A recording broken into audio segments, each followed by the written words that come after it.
नमस्ते। म नारायण सुब्बा राई। आज चाहिँ म यहाँहरु समक्ष छुट्टै किसिमको एउटा भिडियो पेश गर्न गइरहेको छु। यो चाहिँ मेरो छुट्टै एउटा अहिले ड्रागन फ्रुट फार्मिङमा छु म चाहिँ विशेष गरी यसपालिदेखि मैले यो फार्मिङ सुरु गरेको छु भने यहाँले देख्न सक्नुहुन्छ।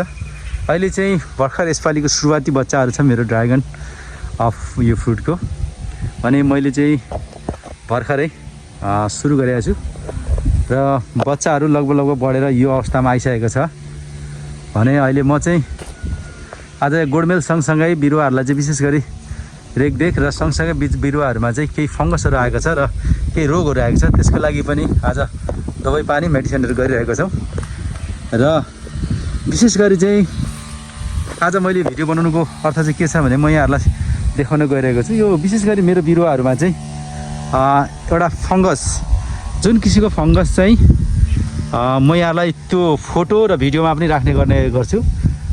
यो विशेष आजको भिडियो चाहिँ मैले किन बनाउनु पर्यो भन्ने कुरोमा चाहिँ कतिपय यो मेरो बिरुवामा चाहिँ विशेष गरी चाहिँ फङ्गस एउटा चाहिँ कुहिने र सुक्ने डडुवा यो खालको म यहाँलाई बिरुवा पनि देखाउन सक्छु।